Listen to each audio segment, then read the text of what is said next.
hamma jabhada bilan aqlli.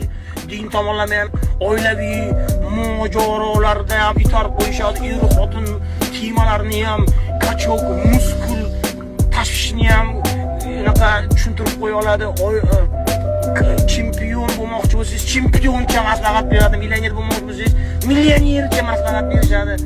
Har ikkinchisi motivator, har ikkinchisi trener, har ikkinchisi bloger, har ikkinchisi buncha talantlarning ichida siz ham kimdir bo'lib ketmasligingiz bu o'sha siz yebalingizdan dalolatda.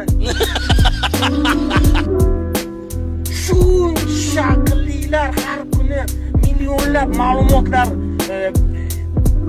tarmoqqa singdirishyapti. Millionlab ma'lumotlar ukol qilishni ham o'rgatyapti, proteinni ham o'rgatyapti, tabiiy kachok bo'lishni ham o'rgatyapti, notabiiy kachok bo'lishni ham o'rgatyapti, ximiyada ham bo'lishni ham o'rgatyapgan bir zamonda.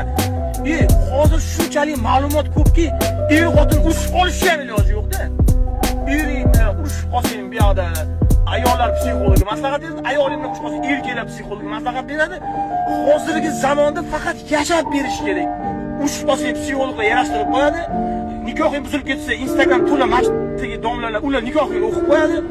Jalab Вообще, oson bo'lib ketganda yashashda hozirgi yoshlarga. Lekin bular shundan ham jalab.